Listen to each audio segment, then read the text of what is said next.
Good morning, and I would like to welcome everyone to the 9th meeting of the Standards, Procedures and Public Appointments Committee in 2021. For the members who are joining us on Blue Jeans, please remember to put an R in the chat function to request to speak. Turning to today's agenda. Agenda item 1. Our first item is for the committee to agree to take items 4 and 5 in private, which are items on the standing order rule changes and the committee's work programme. Are members in agreement to take those in private? Thank you. Agenda item 2. Our next item is for the committee to agree that its consideration of complaint reports from the Commissioner for Ethical Standards in Public Life in Scotland should be taken in private at a future meeting. Are members in agreement with that? I'm grateful. Agenda item 3 is for the committee to take evidence on the Elections Bill, and I would like to welcome George Adams, Minister for Parliamentary Business, and his officials, Penny Curtis, who is Deputy Director, Elections and Freedom of Information Division, and Ian Hockenhull, Elections Bill Team Leader. I would like to invite the Minister to open with a short statement in respect of the LCM. Thank you again, Convener, and thank you for asking me along to the committee here today. The elections are governed by a complex series of interconnecting laws. I would like to stress from the outset that I am not opposed to developing a common approach across the UK in relation to elections where there are benefits for voters and administrators. But while the UK Government has briefed us on their proposals, this has not been a collaboration. Rather, UK ministers have set out their plans in expectation that we will fall in line to avoid creating differences between reserved and devolved elections. To do so would make a mockery of devolution. Scotland has already established a proud record of innovation in electoral law, with the devolved franchise successfully extending to 16 and 17-year-olds and to foreign nationals. And we were the first in the UK to require digital imprints in relation to online campaign material. This bill's attempt to effectively replace that regime is not the result of considered discussion over the merits of different approaches. And is instead an example of the UK Government taking a very broad view of the Internet Service Reservation, one that we contest. There are other areas where I am concerned about the UK Government's approach, such as voter ID, postal voting and the Electoral Commission, but I do not recognise that the bill contains other less contentious. But I do also recognise that the bill contains other less contentious proposals and have in the past tried to work with the UK Government on them. So our legislative consent memorandum is not a refusal to consider reform. I want to take time to assess the proposals in this bill, hold a public consultation next year on the best approach. And this will inform a Scottish electoral reform bill to be introduced in 2023. It's worth stressing here that the next major devolved election to be held after this bill becomes law will be in 2026. And, Convener, I would be happy to answer any questions that your members have. Thank you for that opening. And we have a number of areas of questions which various members of the committee will lead on from their interest. And I was going to kick off by looking at the element which is the strategy and policy statement that's being proposed in respect of the Electoral Commission. And you have already explained in the opening why the Scottish Government do not consider why the devolved election should be part of that. But can I ask, what discussions have you had with the UK Government on this proposed strategy and policy statement? And can you share the outcome of any discussions that you had? We've had a number of bilaterals with the Westminster Government and also with my Welsh colleague in particular. Both of us are of the opinion, or my Welsh colleague and myself, with regards to the Electoral Commission, that there's some work that we could do rather on our side that could be a lot better than what is proposed by them themselves. There seems to be a situation from Westminster where they almost see the Electoral Commission as the enemy, effectively, and we're trying, myself and my Welsh colleagues are trying to find a way to work with the Electoral Commission to ensure that we can actually find a way forward. Some of the suggestions we've made has been that is there not a place for this place and the Senate to actually have a role in the Electoral Commission as well, and this has been more or less left to one side and have not really accepted it. And I think, Convener, this gets to the actual heart of what we're trying to discuss here. These have been discussions that we've been very open with, and we've been very upfront. And I say we, I mean myself and my Welsh colleague, have been very open and upfront with what we're wanting and what we're wanting to do. But both of us have come to the same conclusion, that we would rather go down this in a process ourselves, that our own parliaments, this Parliament and the Senate, are the ones that make the decisions. And it comes down to some of the arguments we've all been having in the Chamber recently with regards to the idea that there seems to be a pushback from Westminster with regards to the devolved nations. And I don't make that as a political statement. Purely, I make it as just a statement of fact that we are trying to ensure that we get the best for devolution and we retain the powers that we currently have. So we have been pushing with regards to the Electoral Commission. We have some serious concerns with the threat that it's almost been like a threat from Westminster with regards to the Electoral Commission. I'm grateful for that. And I suppose just to move on from that, so what do you see as the potential impact of this statement in respect of devolved elections? Well, what we're proposing to do is to ensure that we will go forward and do our own legislation to ensure that we are the ones that decide what happens with the devolved elections. The whole process in general would cause confusion when you do have a UK election. That's when things get a bit confusing. But as I said during my statement, one of the unfortunate points in this whole UK elections bill process has been that it's been a case of they have published something and then given us it at the very last minute, may I add, and expected us just to toe the line. And I and my Welsh colleague don't believe that that is the way of showing any form of respect to both devolved administrations. And you're reassured in your position because the first or the next expected devolved election is not until 2026, and you have a roadmap to ensure that there is an election bill that would be in place for Convener, that. As things have changed with this, it's been a moving feast, this actual bill, and as things have moved, that's always been on our minds, how we make sure that the people of Scotland don't actually, if there is anything of value that is valuable to us here as a way forward and a different way of doing business, then we are quite happy to look at that within our own bill. And we've always looked at the timelines. We've always been, yes, sometimes some of the things have been challenging, but we're pretty confident that we'll be able to do everything in time for the next election.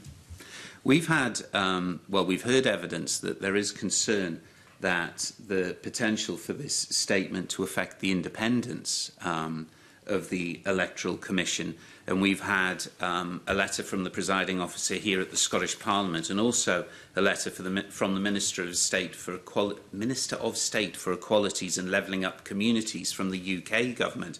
And I don't know whether you've had an opportunity to look at those, but I wondered whether you wanted to comment in particular in respect of the presiding officer's letter here about the involvement of the presiding officer and her committee in relation to the statement. If there's anything you would... Well, I do. It's part of the process that we've been going through has been that we've been trying to work with the Electoral Commission to try and see that a cohesive way forward. And as I said earlier on to you, Convener, one of the concerns that I have is that this seems to be I said earlier on it might be an attack on the Electoral Commission, but it almost feels as if there doesn't want to be the engagement, the positive engagement that we all want, because at the end of the day, the Electoral Commission are there to do a job. They're there to do a job that actually probably helps us rather than hinders us, and it makes it all open and above board. So I cannot see why any government, regardless of party colour, would see ensuring that they have that independent view and have an opportunity to do their job. I don't see why anybody would have a problem with that. I'm grateful. The presiding officer in her role also has an effect with regard to the funding under Scottish elections to the Electoral Commission. Are there concerns that if this place is not involved in any of the discussions about that policy statement, there could be challenges with regard to funding? And do you think funding, the avenue of funding, should be enough for this Parliament to take part in those discussions? I would probably say myself with regards to there is always, if I use the example of how I've interacted with the UK Government on this situation, would that give me concern that further down the line it may create the scenario that you've mentioned, Convener? There would be some concern there because there seems to be an attitude that it's to do it the way they want to or not. But I'll bring in one of my officials at this stage just to maybe tidy that up for you, Ian. There was the existing arrangements in relation to the Electoral Commission and the Scottish Parliamentary Corporate Body were put in place by the Scottish Elections Reform Act 2020. And there were a series of discussions there about the nature of that relationship that we had with the corporate body. I think there's the potential, I think that with this bill having some impact in relation to the Speaker's Committee, there might be an argument to revisit that arrangement. But I think that would be an issue that we might want to raise in the consultation paper planned for next year.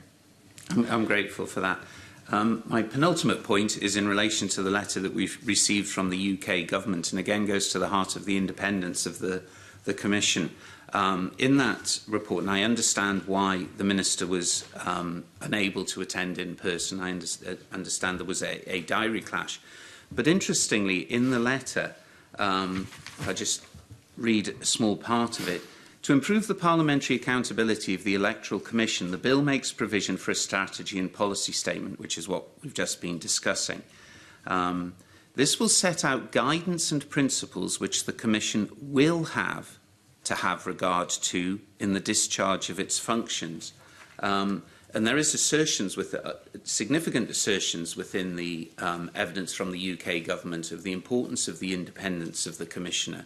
But I have concern over the phrase will have, which means that it will bind the Commission, and therefore the question of independence is one that's pertinent in respect of today's question.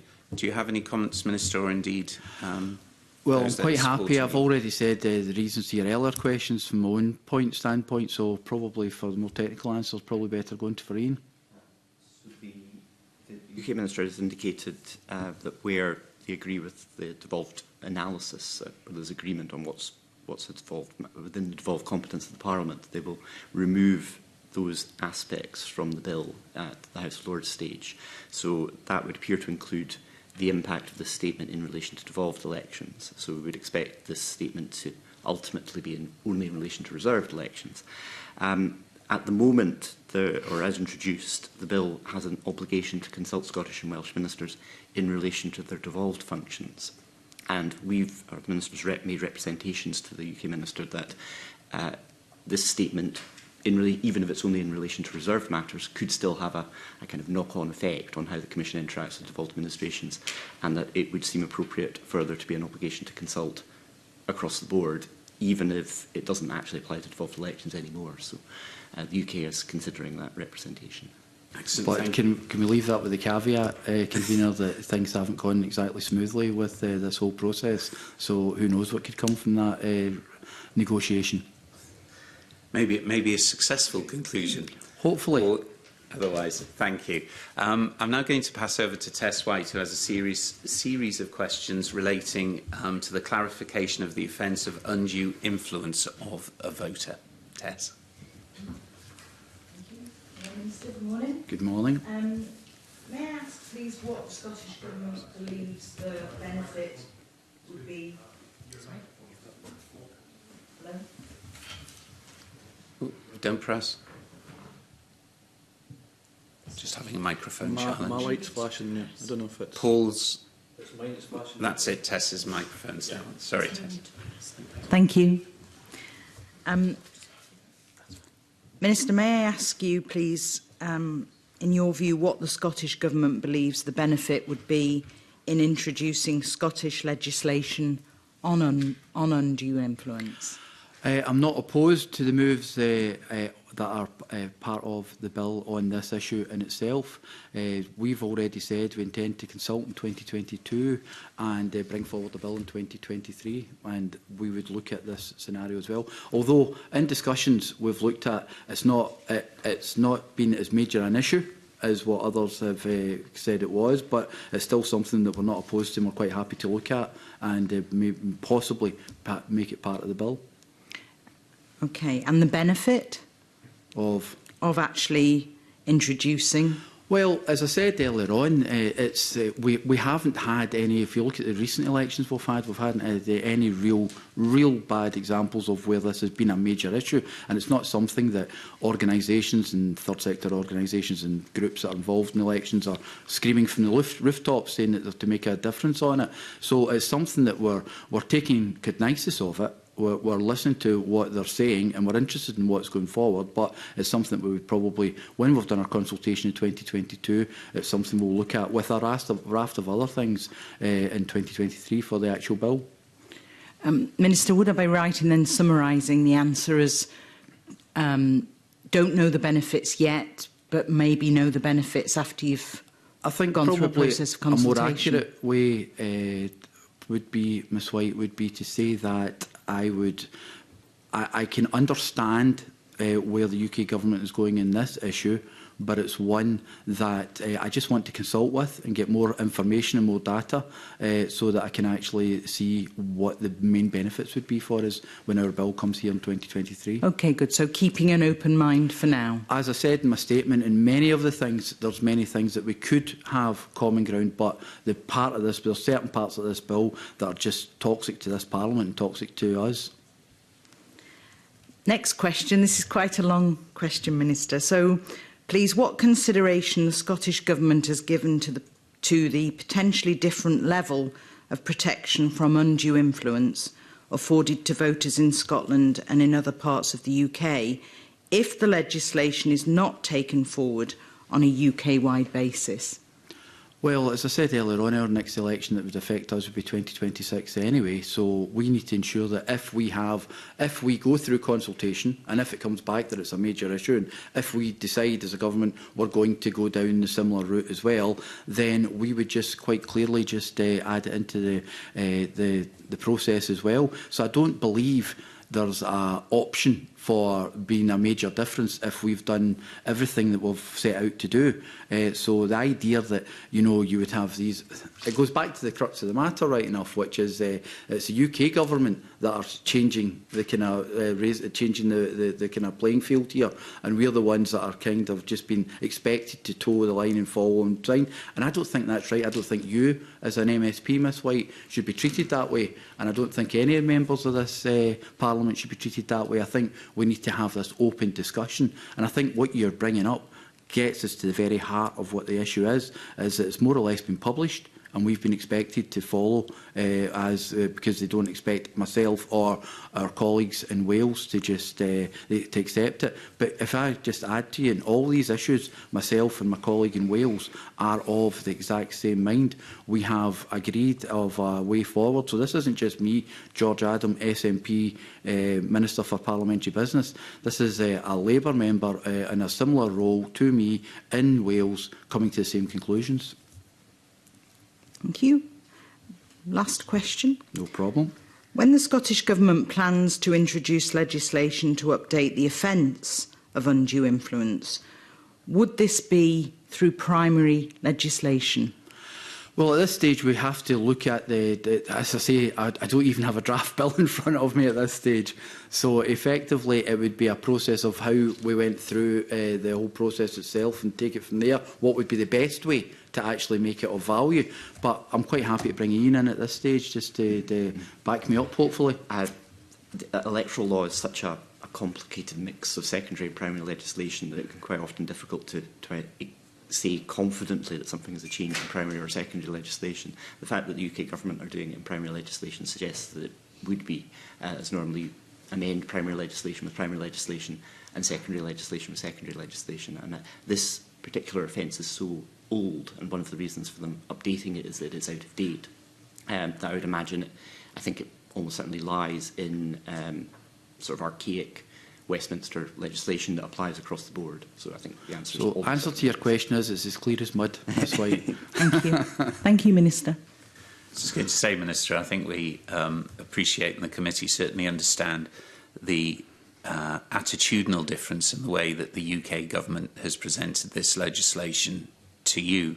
but it is the role of this committee to scrutinise it, notwithstanding the attitudinal approach that's been taken. I understand, Convener, and it's purely because we've been living this, myself and my colleagues, for the past 6 months, so we just... I feel your frustration, but we have a role to play, which was in part what Tess was following through on. Ian, can I ask, well, I'll start with you, Ian, but obviously I'm happy to hear from the Minister. Is there an agreement that, with regard to undue influence, that the law is out of date and that there will need to be a change? What that is, subject to consultation with the public and others, but is there a bottom line agreement which the UK government are asserting that this is out of date and does need to modernise? I'm not aware of any suggestion to the contrary. It seems to be widespread agreement. It's archaic. Yeah, I'm grateful. Do you want to add anything? No, Minister? that's Are you fine. happy with that? Thank you. Thank you, Tess. I'm now going to move on to Paul, who's going to look at the regulation of expenditure for political purposes. Thank you, Paul. Thank you, Convener, and morning, Minister, morning, panel.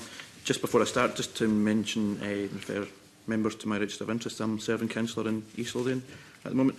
Minister, it's around about regulation of expenditure for political purposes, and I think there are three main areas. I think it's been touched on the paper. Obviously, it's the restriction of all third-party campaigning to UK-based entities and eligible overseas voters, restrictions on coordinated spending between parties and third parties, and third-party campaigner registration. And obviously, we've seen the Scottish Government position and UK Government position as well, so I know that differs. So it's just really to try and explore a few issues around about that. And the first question really is, what assessment has the Scottish Government made of potential for confusion if there are different requirements on campaign expenditure for reserved and devolved electoral events? It's one of the concerns we had because in a busy world, it's naturally, if there's two different processes, that people would get confused. We all know of various agents that we all have in our various political parties who believe they know the process, but mistakes can be made and it could cause issues there. And it is a concern for us, but again, it gets back to the process that we've had to go through when we've tried to make this explanation and trying to say that we think there's a way of doing this differently. We've been met with just more or less speak to the hand. To use some modern parochialism, it's been very difficult for us.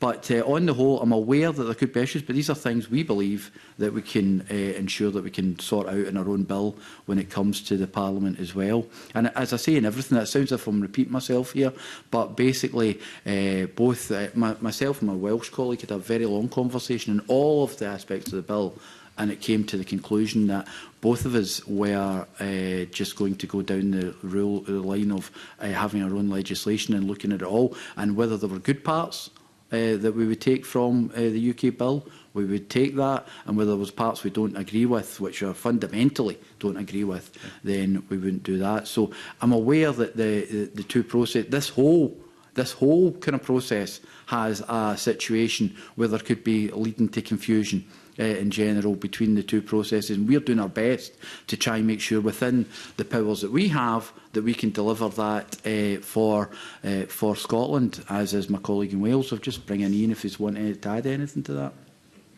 All right, that's unusual. Bang on the money there, Convener. Just on that point, I've got a few other questions, but just on that point, obviously I think one of the key things, obviously, and you mentioned about agents, is about compliance issues and obviously expenditure. I suppose transparency around about expenditure. Is there any specific concerns, obviously, to yourself, Minister, or maybe to Ian as well, around about that specific issue? I'll bring Ian in at that point then. I think one of the advantages in having consultation next year on this is that they are quite a complicated set of proposals, and the full implications, I certainly wouldn't claim to understand the full implications, and I think the advantage of having consultation is that a lot of these issues would come out, and they would also be on the basis of the final version of the UK bill rather than the as introduced version. Yeah. So that, and possibly also with the benefit of seeing some of their exercise in practice once, maybe not during consultation, but once the Scottish Parliament legislation goes through, we might actually have seen some of this deployed in action in UK elections can draw observations from. But I think we'll all be aware that there'll be people that have been involved in the process, like ourselves, knowing each other far too long, and our own agents and people will be the ones that will be able to get involved in the consultation and know how organically the process works, and they'll be the ones that their information, when we do get that information from people, it will make a difference as we move forward. Okay. A couple of other questions, I think, for me. One is around about, I think we talked maybe about plans to legislate, whether you think that's likely and in what direction, timing and I suppose nature of the legislation that would be required. Another question as well, Minister, you mentioned obviously about the next electoral event being 2026. If there was another unscheduled event before then, where would that come into before legislation was brought in? What do you mean unscheduled? Possibly if there was a Scottish election that was unscheduled for whatever reason at whatever time. That would be an extreme. I'm not a betting man, but I wouldn't bet on that. So I think that's a kind of extreme example of a problem. So that's why we feel pretty comfortable, in so much that we can get everything in place before our next major electoral event. So we, as I told Ms White, and I said during my speech, we'll consult in 2022, and in 2023 we'll have the bill there. So that gives us ample time to ensure that we've got things in place for the next election. So you would envisage that being a bill by end of 2023 or during 2023? Well, listen, being the Minister of Parliamentary Business, there's plans, and I think D-Day landings were probably easier than trying to get the programme for government to get involved here, because the organisation involved. So I'm not going to make myself a hostage for fortune in that, but I would say that we're comfortable to get something in place for 2023 and ensure that we can have it for the elections. Okay, thanks, Minister. One final question from me, and mentioned that it's on and about what the government's position is on foreign spending at devolved elections. Sorry, I just missed. On foreign spending, money's been from overseas being spent at devolved elections. What do I suppose what government's position is on that? Well, I have issues with that as well, because there's a number of issues within this bill that make things a bit concerning for me. This is one of them in particular, with regards to the idea that someone can live in a tax haven somewhere thousands of miles away and can actually invest in an election, whether it be millions, thousands, hundreds or whatever. Kind of concerns me, because they're not part of the democratic process and they're not contributing to the UK from that perspective. And I'm not even talking about Scotland, I'm talking about UK-wide. So I do have severe concerns that people that are investing money in various campaigns from abroad would skew elections to a certain degree. And it's unfair. And it's just not right. I'm a great believer in doing things by the book, and this to me just smells bad. Right. I think that's clear. Thank you, Minister. Thank you. Thank you, Paul. Bob, I think you would like to just come in with a supplemental. Sorry, Bob, we can't hear you.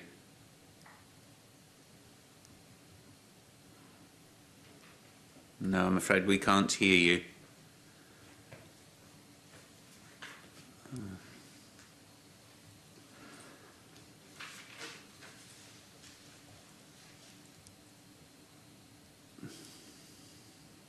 Can you hear us, Bob? Do you want to put your thumb up if you can hear us?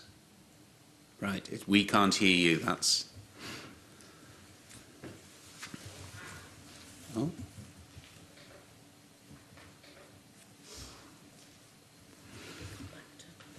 Bob, I will move on, but hold the thought on my post-it note and return the Minister's thoughts to your question in due course when we can connect again. Edward, would I be able to come to you with regard to the disqualification of offenders for holding elective office as a result? Of course, Convener, if you can hear me. We can hear you. So it's just blue jeans for Bob. So perfect. Minister, I'm sure you agree with me, intimidating people and skewing elections by any means is completely unacceptable. Was that the question? Yes, Minister. I do believe that... I can't hear you. Oh, sorry, Minister. Can you hear me, Edward? I can, and I can now see the Minister's microphone's lit, so there's a chance of it. Right, sorry. Minister, over to you. Yes, I agree that anything that interferes with our process of election is wrong, and we should ensure that we make it as safe for everyone to go to the ballot paper, to fill in their ballot paper as possible. But that's part of the reason why in these processes I'm looking at ensuring that we have the legislation ourselves to be able to take that forward. So that's why we've kind of looked at some of the bits and pieces, as I said to Ms White earlier on. That's why we're looking at this issue, and we'll see what actually comes from it. As my official already said, the current system is archaic, so we just need to look at a way to modernise that, and possibly that will be part of the bill. I'm not one for saying I can't tell you what will be in the bill in the next while, because we've obviously got to consult with the people. You have no idea what you would put in the bill as far as a sanction for those people who practised intimidation at the election? Yes or no answer would suffice, Minister. Well, it's not as simple as that, as a yes and a no answer. It's a case of, I've said that we will look at the actual process, we will look at making sure that we can incorporate something in our bill once we have consulted with everyone. Mr Mountain, there is a process. I may be a St Mirren supporter, our colours may be black and white, but unfortunately the world is not black and white. There is a grey bit in the middle that we need to ensure that we can make sure that we can get things done and we can work forward. So in answer to his question is, it will be considered as part of our own election reform bill. Okay, so my question to you is, do you think 5 years is an unreasonable time based on that both you and I agree intimidation shouldn't happen? Do you think 5 years would be an unreasonable ban? Well, let's see what's in my bill in 2023, Mr Mountain. I know you're enthusiastic and you want to know what's happening here and now, but as I said before, there is a process that we have to go through, and we have to make sure that we get, see, I don't want... Minister, with the greatest respect...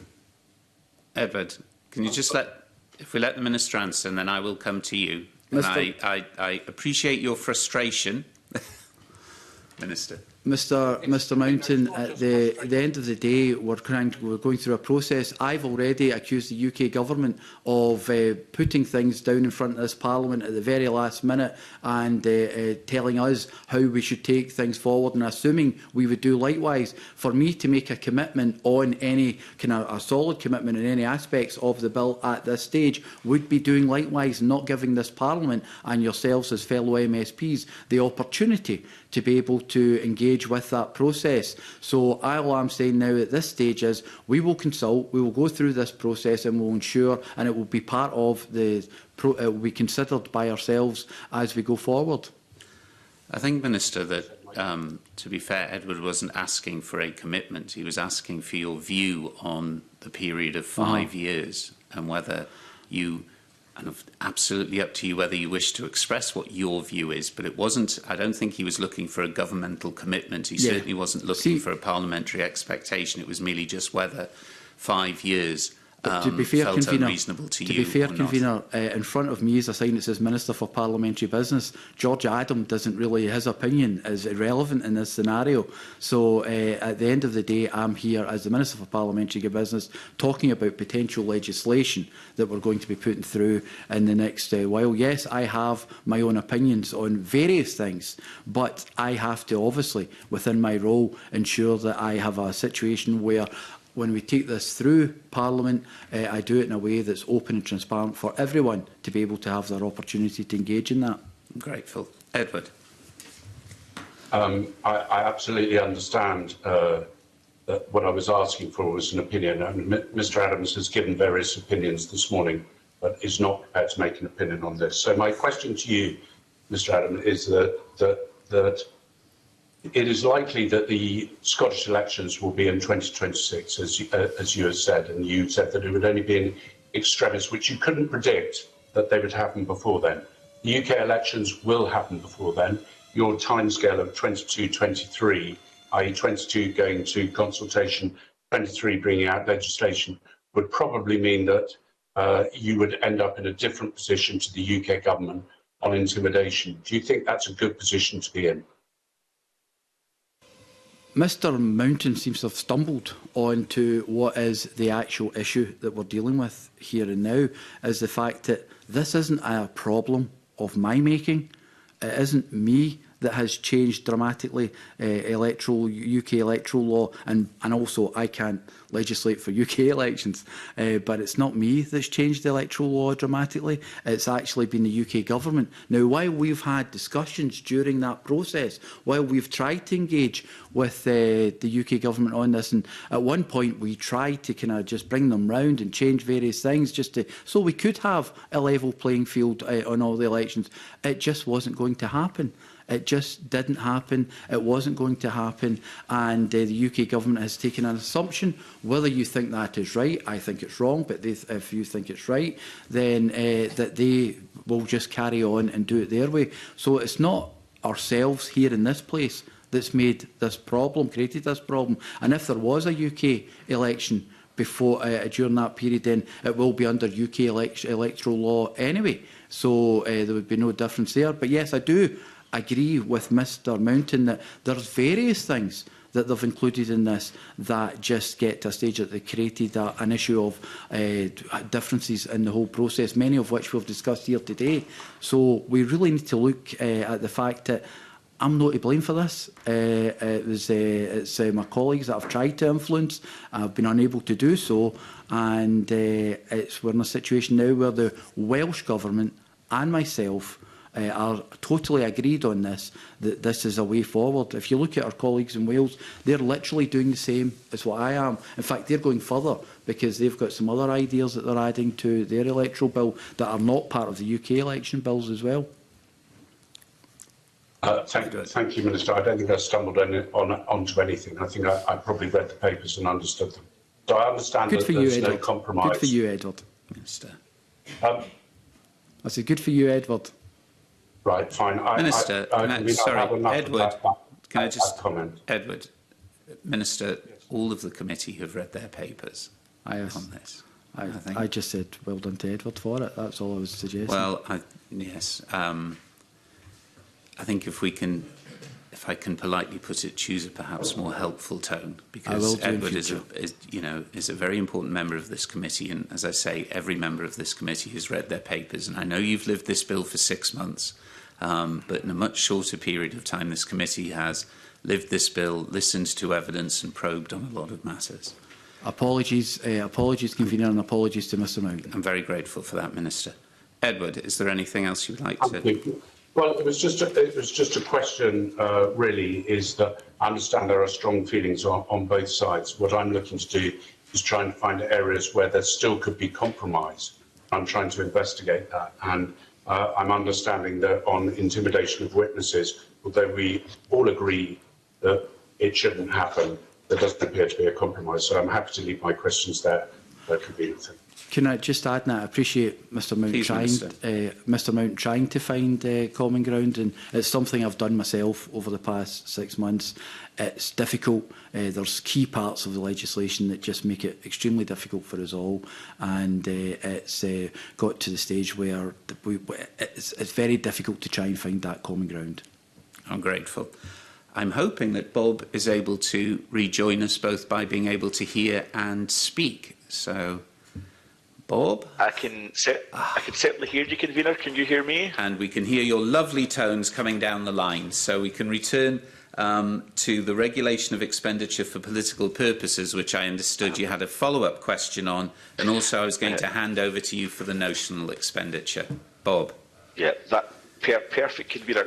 Can I take the opportunity just before I ask that particular question, just having watched the exchange between Mr Mountain and the Minister, good morning, Minister, it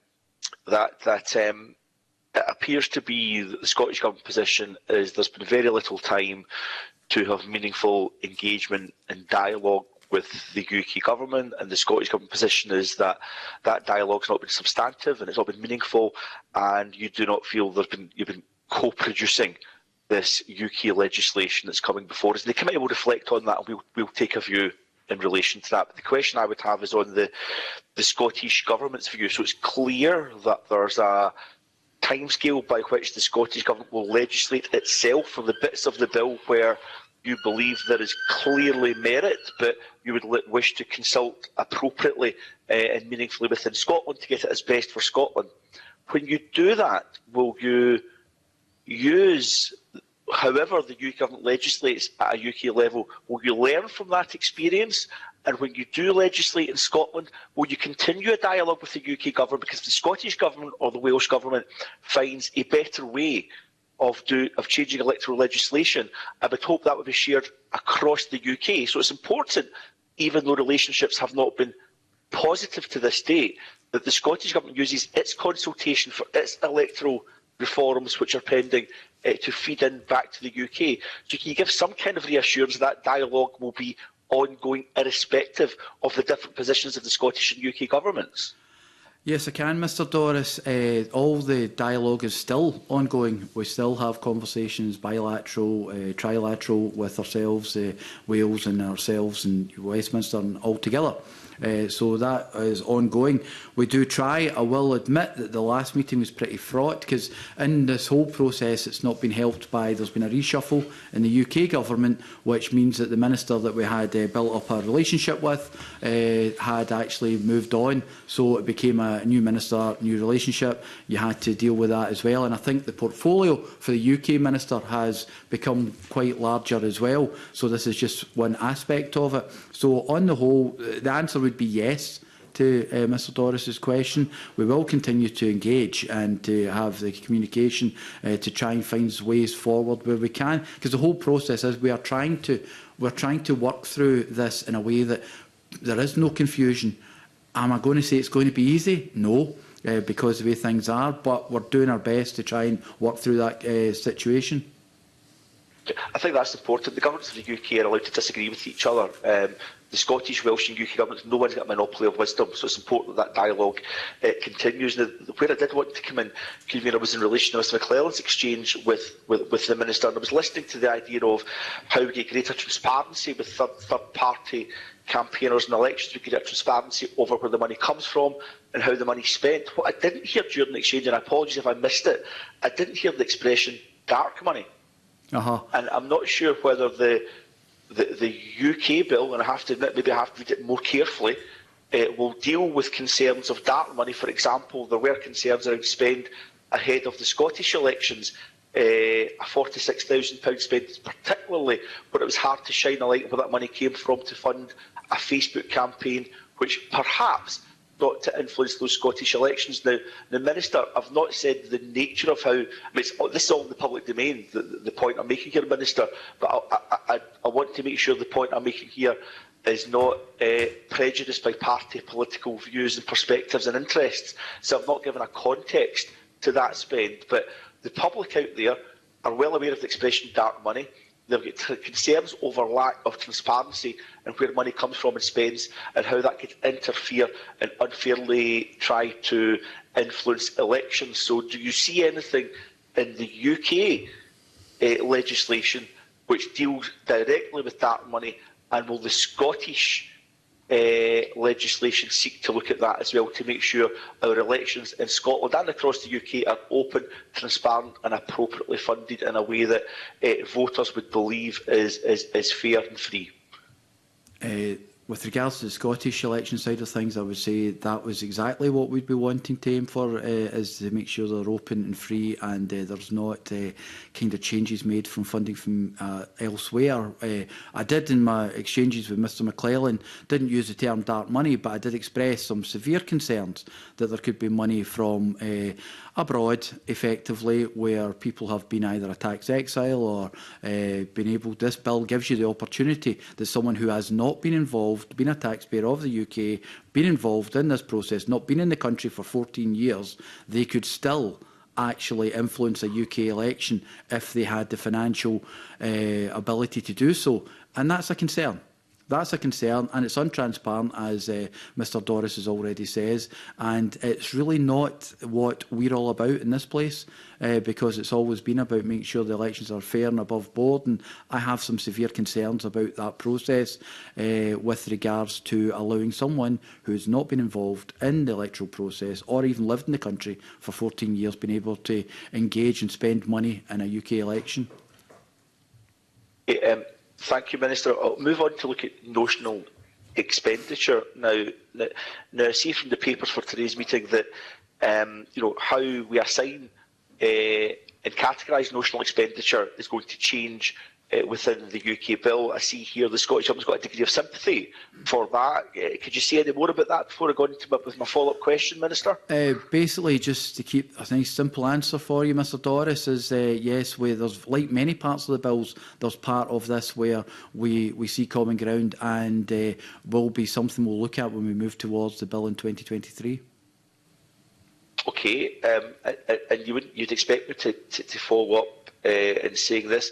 Have you made any assessment of whether there could be potential confusion with different rules and notional expenditure across the UK? And I get that you've said, Minister, that taking these different approaches and how it's operated has not been a choice of the Scottish Government. But as you look to perhaps legislate separately notional expenditure, what reassurances can you give that you'll make sure that there isn't a confusion with potential different rules across the UK? Just to generalise across the whole piece, I can give you the assurances that we're working towards making sure there isn't that confusion, regardless of what part of the bill that we're talking about or what part of the UK bill we're talking about here and how we end up with the bill ourselves. We're not. We're trying to work a way that we can't cause that confusion, but at the same time, if we find a better way of working with regards to any parts on any aspects of this bill, we will go forward with that as well, as has my Welsh colleagues have done. They've seen some things that they've not had. We've recently had a bill towards the end of last term, so they're playing catch up at this stage, and they've seen various things that they're looking at. Because if you look at it from our own perspective, there's a part of this bill that's about the digital imprint. We already legislated about it, but effectively we've got a situation where, if you look at it, the UK government's just coming out and saying, but ours is the right way forward. When we're saying, well, we were the first UK administration to actually legislate for that. So to put your mind at ease, Mr Doris, we're trying to find ways to make sure there isn't that confusion. That's the reason why we're consulting and then having the bill in 2023.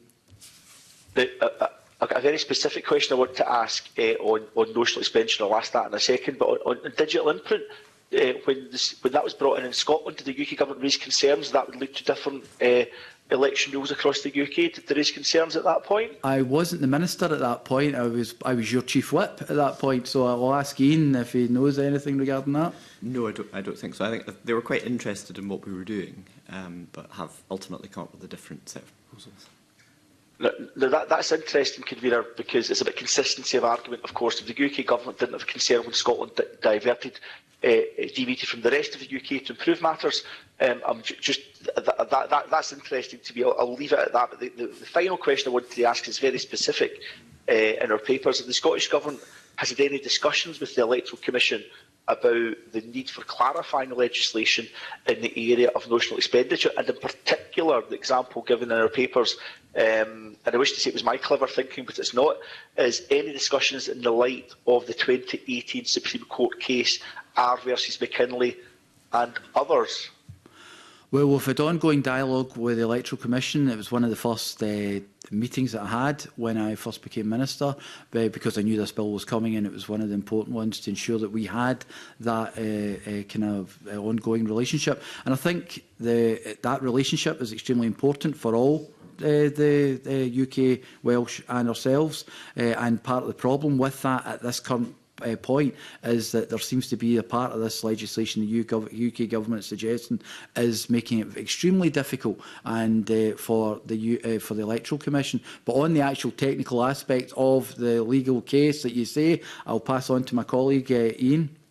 I think it's essentially just a part of this whole consideration. I think we've had quite close discussions with the Electoral Commission on this and the campaign finance proposals. Thank you very much. Thank you, Convener. Thank you, Bob. And as we mentioned digital imprints only a few moments ago, I'm going to pass over to Paul, who has some questions, and I think there are follow-up questions on that as well. Yeah, Paul. Thank you, Convener. It's really just, again, Minister, I know you've touched on this, it's what you see the key differences between the digital imprint regime, I suppose, in place in Scotland and the one being created by the bill? There's many aspects of it that we could probably look at of the UK's idea. We were an innovator on this. That's not to say that when you're an innovator, other people don't come up with ideas that might be helpful and guide you in another way. And it's something we would consider again for the bill itself, as we kind of, the whole idea for us would be to take the digital imprint idea and move to the next level, if there is a next level. But it comes to one of the disagreements that we've had between government and Scottish Government and UK Government, is that they believe that they've got the right to kind of impose their process and system on us, because they believe the internet service providers are not devolved, so therefore their argument is that they can actually do that. Now our argument is, and the arguments I've had and the advice I've had from officials, is that we believe that's not the case. We believe that we can still legislate for digital imprints ourselves. If you're wanting any kind of further detail, I'll get Ian to add something on that. The UK's proposed regime is broader and applies out with the electoral cycle or the election campaign, whereas the Scottish regime is focused on particular elections. It goes further in one key respect, in that it applies to unpaid material, although there's an exemption for people expressing their personal opinion. The UK provisions apply to unpaid material in some instances, but not across the board in the same way. So that's probably the key difference. Another key aspect is that because the UK Government can legislate in relation to internet services, they have a takedown provision which sort of enforces taking down measures, which I think we've indicated in the legislative consent memorandum is an attractive aspect that we would consider if the Scottish regime continued trying to kind of mesh into that.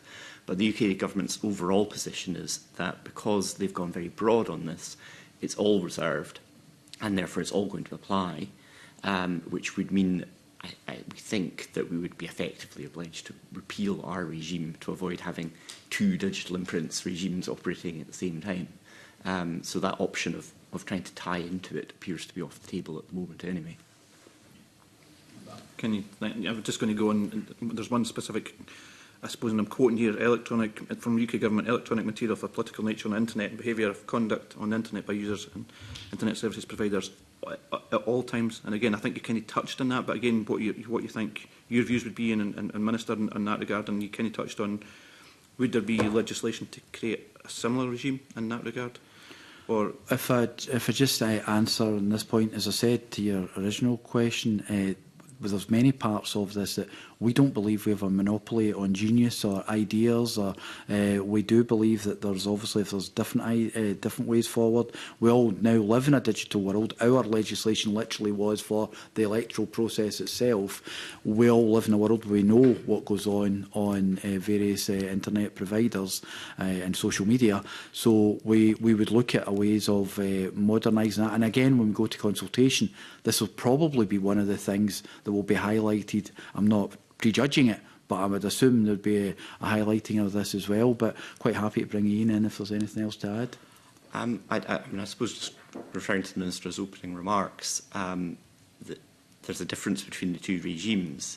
The proposals in the UK Elections Bill are not the result of a dialogue as to which regime is to be favoured. It's the UK Government saying this is the way to go, and their position is that it will apply across the board because they think it's entirely reserved. Okay. Thank you. Thank you, Paul. Just to clarify a couple of matters. Does the Scottish Government have takedown powers now, or are they reserved to? That's within reserved. That element is reserved. And indeed, in the Minister's letter to the committee, she pointed out that a UK-wide regime will ensure a coherent and consistent approach for both those enforcing the regime and for campaigners. And I know this is very difficult to do, but if we put aside the political element of, it is a given fact that with the internet and the base where people start off, we would need a UK-wide policy, in a sense, to ensure that coherent and consistent approach. It's almost a fait accompli because of the way internet users and indeed internet providers are located and how the World Wide Web works. Yep, but then I understand what the convener's point, but the situation we have is that we've already legislated for part of the digital imprint. If there had been an open dialogue where we could have engaged, in a perfect world, convener, I would have been sitting here in front of you saying there is no LCM. We are going forward with this because we agree in so many things, and there's that we actually want to do what's best for everyone that's here. But I tried that. I tried that during the negotiations, during my initial meetings with Westminster Government. I tried, my Welsh colleague tried that as well. We both tried to, although he's in a slightly different position than we are, because obviously we've got the justice system fully devolved. But we tried to get to that agreement, but it just wasn't going to happen. And this one in particular is a situation where we effectively tried to say that, well, let's work together and find a way to get it sorted out. It was no, it was effectively, it will be done this way. Now, I don't believe that's the way in the spirit of the devolved settlement amongst all the nations of the United Kingdom. I don't believe that's the way forward. And I believe if it was another party colour minister sitting here in this chamber, in our chamber, that was doing my job, they would be of a very similar opinion to me on this issue with regards to how we take this forward and how we deal with this as a Scottish Parliament. But I'm quite happy to have Farine to give you any further detail. I was going to ask Minister, because, you know, as I have said, and I think you have put plainly in the evidence that you've given us today, that there has been a very serious communications difficulty. The bottom line is, one of the things that I am also picking up is that, notwithstanding that communications problem and challenge and engagement, which is substantial, there are still fundamental elements of this bill where there would be disagreement on other grounds, which have been articulated, particularly in written evidence and your evidence today. But if we hone back just in respect of the digital imprints, there is in existence in Scotland a regime at the moment that applies during the elections. The regime that is being proposed, on my reading, the substantial changes in relation to an ability to do something about it, which is by common agreement reserved, but also will extend it to all time, not just periods of election. And does the Scottish Government see a value, subject to consultation, in that broadening of the digital imprint requirement? Do you see in the consultation that we have ourselves? Yes, I do, because I think, as I said earlier on to the previous question, was that I believe that we have that option to be able to consult with the people that are involved in the process and ensure that they get that engage with us on that issue. And we all know as ourselves as public figures, we all know how toxic the mainly social media can be with regards to some of the things that can be said.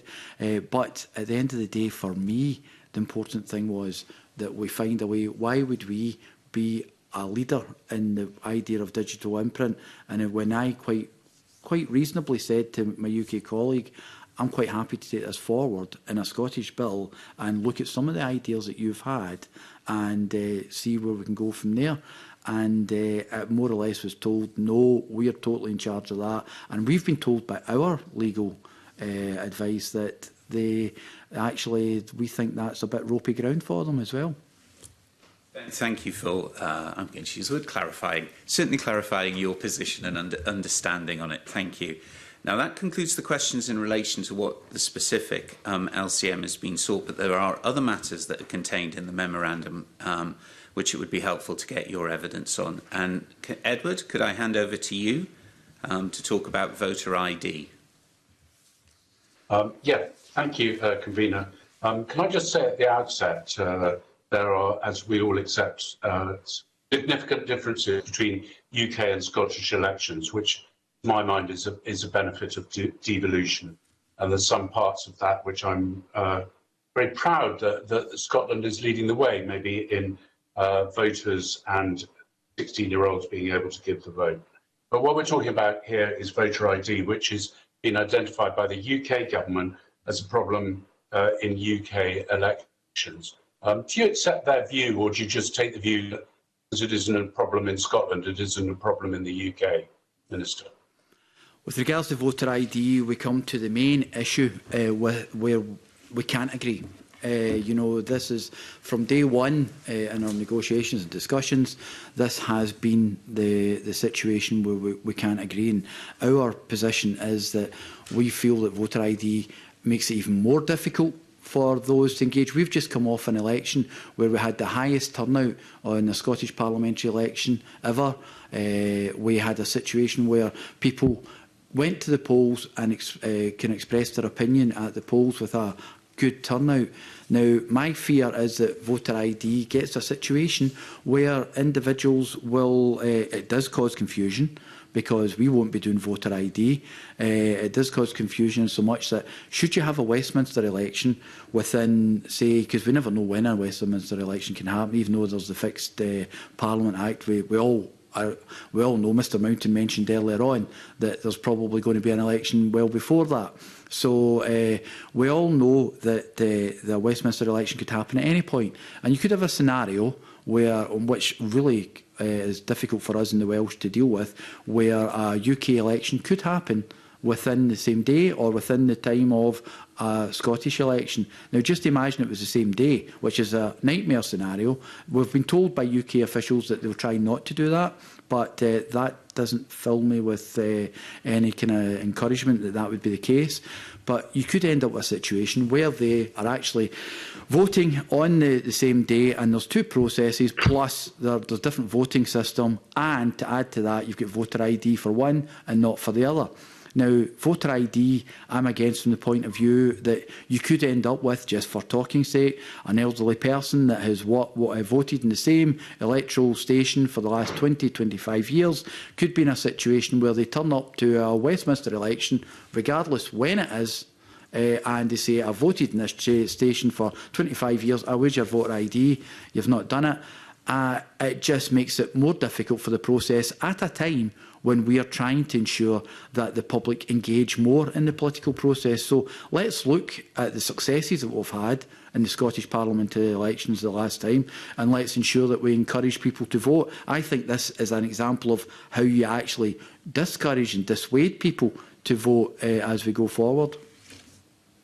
Good. Thank you, Minister, for your opinion on that. That actually wasn't the question I asked. The question I asked specifically was, because you don't perceive it as a problem in Scotland, do you therefore perceive it's not a problem across the United Kingdom? That's the specific question I asked. Minister. Well, to answer that specific question specifically, I would say that it's not for me to decide what the UK government does in their jurisdiction, in their area of government. Okay, so on that basis, if they want to bring it in the UK parliamentary elections, it's not, by what you've just said, not for you to decide. It's not for me to decide.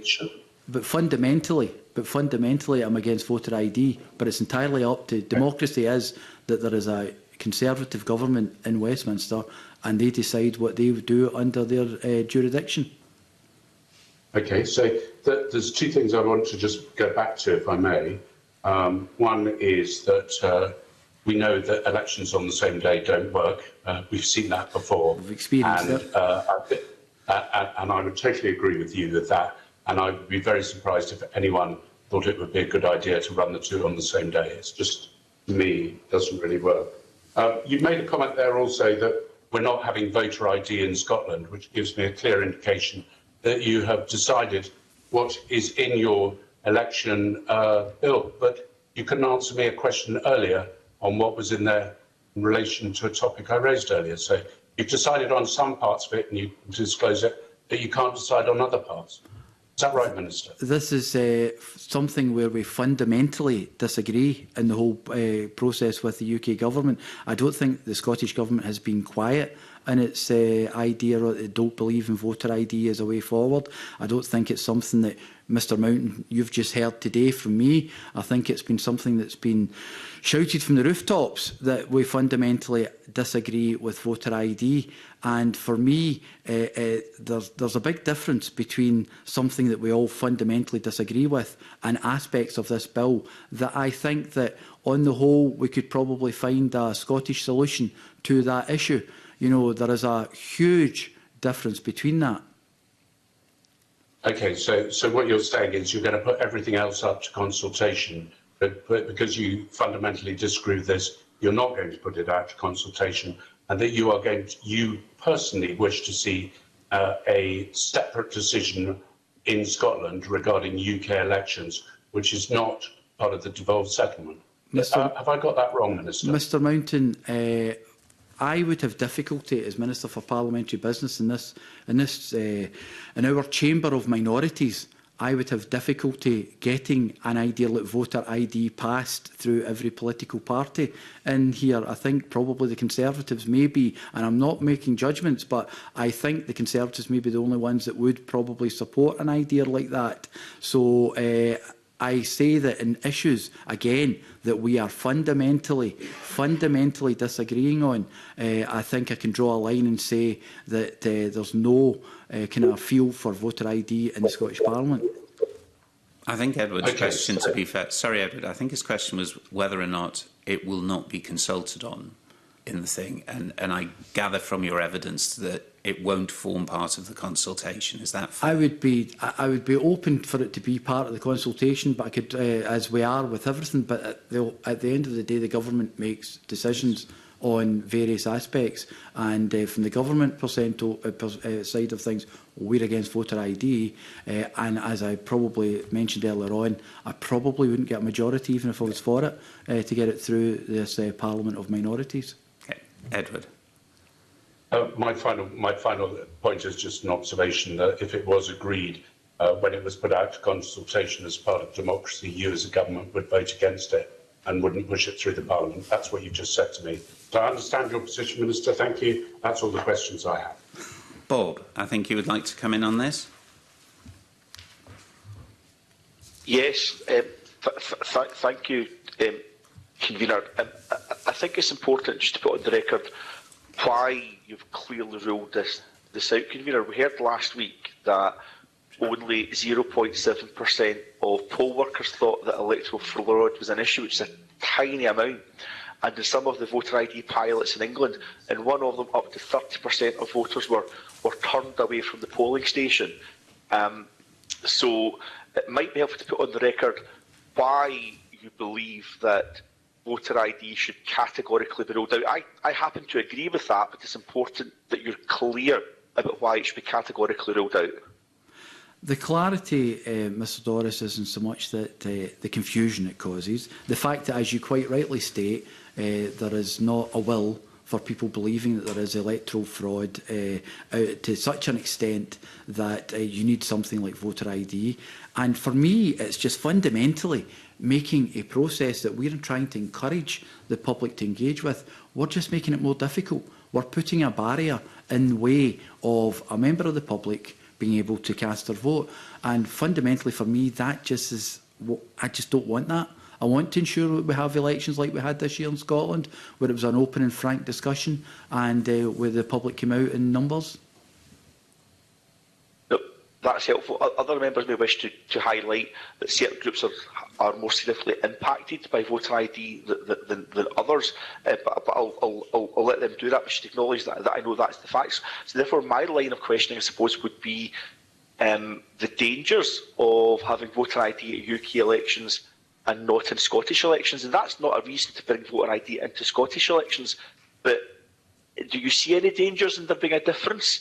And do you see any concerns about perhaps making polling staff also becoming the gatekeepers, if you like, having to turn people away who don't have voter ID or have voter ID that they think would be applicable, but it turns out that it's not on the list of acceptable ID? So a little bit more about that, specifically about the concerns you may have about different regimes for voting in Scotland between the UK and Scottish elections. At this point, I think Mr Mountain makes a reasonable point, although I don't agree with his conclusion, and that is it's for the UK government to decide what voter ID looks like at UK elections, but it's absolutely for the Scottish government to take a view on whether that could have negative consequences on democracy in Scotland for devolved elections.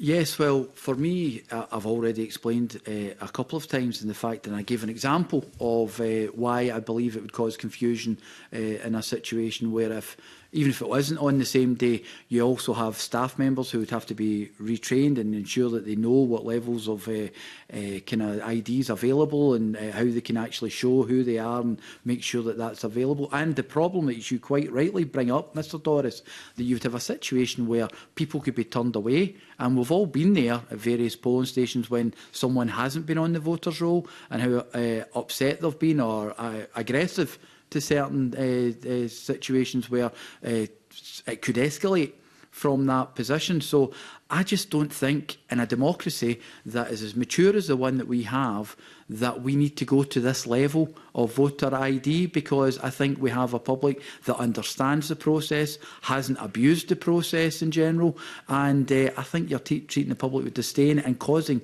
unbelievable confusion when you have a position where we can't guarantee there won't be 2 elections in one day here in Scotland, and we know that that would be a problem, having experienced that in the past.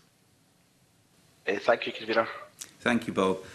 We heard evidence from others with regard to personation, in other words, someone pretending to be somebody else, as one of the elements of why voter ID is helpful. Does the Scottish Government have any evidence of the extent of personation within Scotland? I'll bring in Ian after I've said my initial part myself, but on the whole, this isn't seen as a major issue. I think if we all look at it from our own perspectives and our various communities that we live and work in, there's been maybe a handful over decades of situations where these things have happened. We've all heard various stories of it happening in mass kind of cases, but that's not been proven. That's not been proven. It's always just been kind of minor cases. So I feel that it's an extreme. You're using a sledgehammer to crack a nut, effectively, in this situation. We're trying to solve a problem that isn't a major problem. And I don't see how that really helps, how voter ID helps with the situation you say, Convener. I'll bring in Ian at this point. I think the only thing I would add is it might be helpful for the committee to note that the House of Commons have a library research briefing paper from the 1st of September, which has a helpful table of personation events across the UK. And I think, as you have pointed out, Minister, subjective evidence seems to abound, but objective evidence is much harder to find. But with personation, if it's successful, we wouldn't know anyway, would we? Well, indeed, yes, but we would have to be at a level of conspiracy theories that would make YouTube producers blush, because for us not to find out, it would have to be of a massive scale. So I do not believe that's the case. I'm grateful, and the committee doesn't endorse YouTube. We're not affecting, and that's from the Minister. Edward, can I pass over to you to deal with postal proxy and the overseas voting changes, please? Okay, thank you, Convener. Just some quick questions to the Minister. Does the Scottish Government believe that UK citizens living abroad should be able to vote for more than 15 years? What do you think of that idea? I've already said previously that I think it's quite. It becomes quite murky, Mr Mountain, and I'm not convinced it's a way forward. Okay, would you be consulting on it for Scottish elections? Possibly. I'll need to check with Ian with regards to the consultation. If you. If I wish to do it, I would highlight that the committee, the predecessor version of this committee, did consider the issue of overseas voting during the passage of the Scottish Elections Franchise and Representation Act and concluded against. But it's not to say that the issue. So, Mr Mountain's been asking my personal opinion and trying to get information with regards to how the bill's going to go. Again, there's fundamental issues that we disagree on. And for me, this is one of the issues that I fundamentally disagree. I don't think it's right, Mr Mountain. Okay, thank you. On postal votes, we heard from at the previous evidence session that you can apply for a postal vote and it lasts for 5 years. And the problem with bringing it down to 3 years was just a problem of checking the electoral register. Where there were digital electoral registers, it was relatively easy, but before digital, it was complicated. Do you think it would increase people's ability to vote if it was done every 3 years, or do you think it would decrease?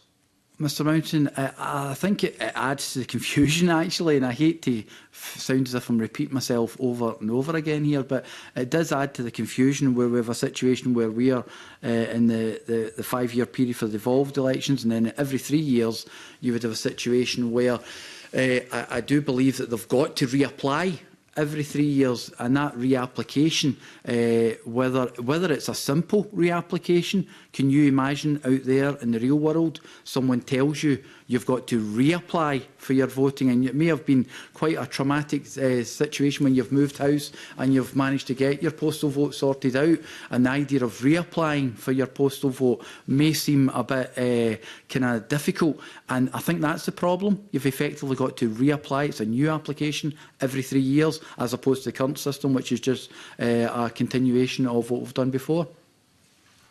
I mean, my views on that is that, you know, to keep the register up to date is really important, and some people will move in shorter time than 5 years. I think of the armed services.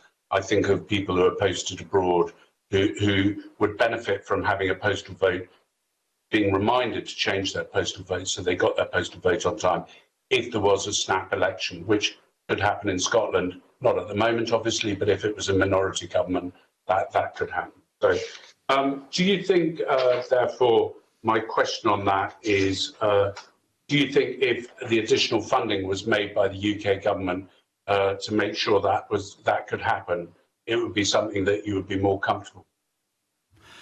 We are looking at the whole process and these ideas all the time. It's not something that's actually been suggested by anyone to us at this stage.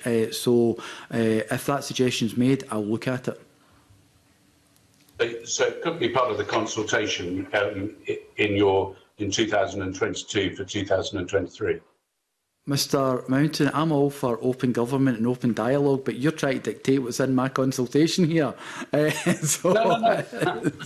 I'm quite happy. I'm not asking you. I'm quite happy to include just most things in the consultation that we've discussed here today in order to actually just get an open and frank ideal. But at the end of the day, as I say, there's various red line points like voter ID, like the expats situation that I have difficulty with. I have severe difficulty with, and I think most people would as well. I have to say on expats, I am more sanguine in the sense that I believe they've contributed to their country, and therefore, because they've lived abroad for 15 years, they shouldn't lose their vote. But that's my opinion, contrary to yours. I understand that. Convener, thank you. Thank you, Edward. And the last aspect that I would like to address is really with regard to the accessibility to polls. And I do this because in the LCM, the Scottish Government state that they agree that there is a need to improve the law in this area and intend to make a full assessment of possible improvements for devolved elections in order to bring forward its own changes for the fourth one. And indeed, the evidence that we've heard about tactile voting devices, which, you know, when many people read it on a piece of paper, imagine something terribly sophisticated, when in actual fact it is not, but similarly not particularly successful. When it comes to that consultation, and I'm not trying to force anything into your consultation, or certainly not trying to dictate, but those people and those groups that you will consult will be wide enough and broad enough so the full challenges that are faced by any disability users going into a polling station will be addressed. I think you can guarantee that will be the case because, again, most of you will be aware of my own situation with my wife Stacey having multiple sclerosis and a wheelchair user. So it's important to me personally that this is taken forward. On the tactile voting proposal, I think you're aware, Convener, as well, I've already visited the Forth Valley to see how it works, because I'm a great believer in seeing it. And you're right, in a digital age, it is a very analogue way of dealing with it.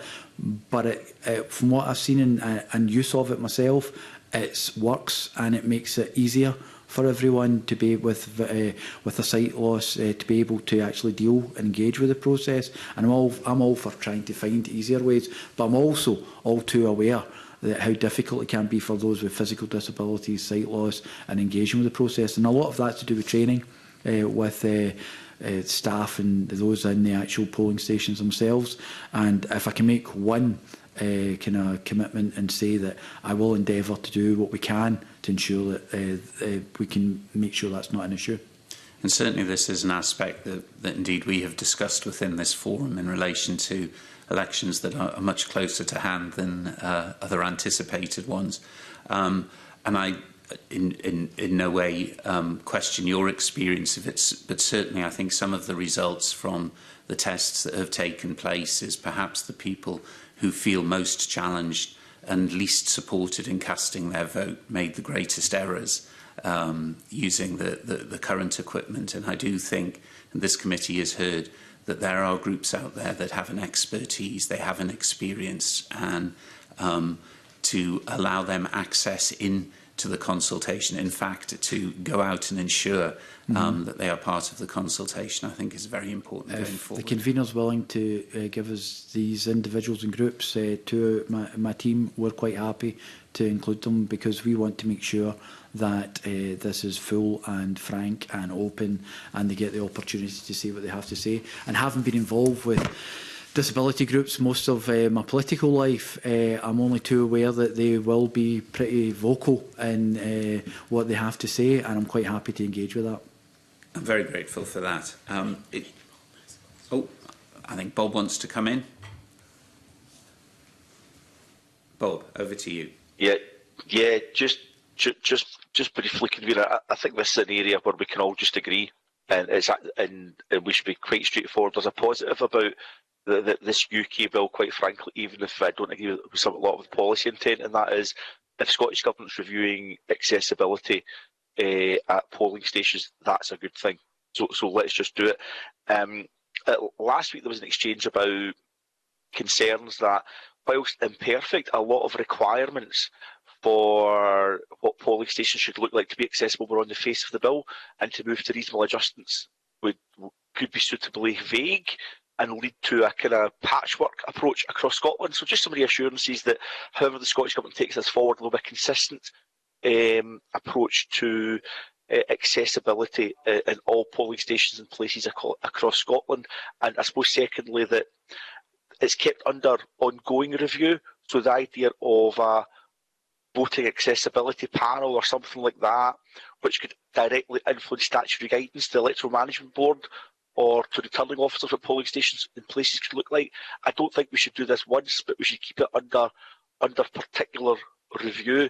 So I would welcome your thoughts on that. And just for time constraints, Convener, I had one other question, which we'll just ask on consultations just now. But more generally, Minister, if there's things you know you're minded or considering change on, absolutely consult on that. But if there are other things that you're pretty sure you're not going to change on, then don't specifically consult on it, because you'll create expectations changes coming when it's not.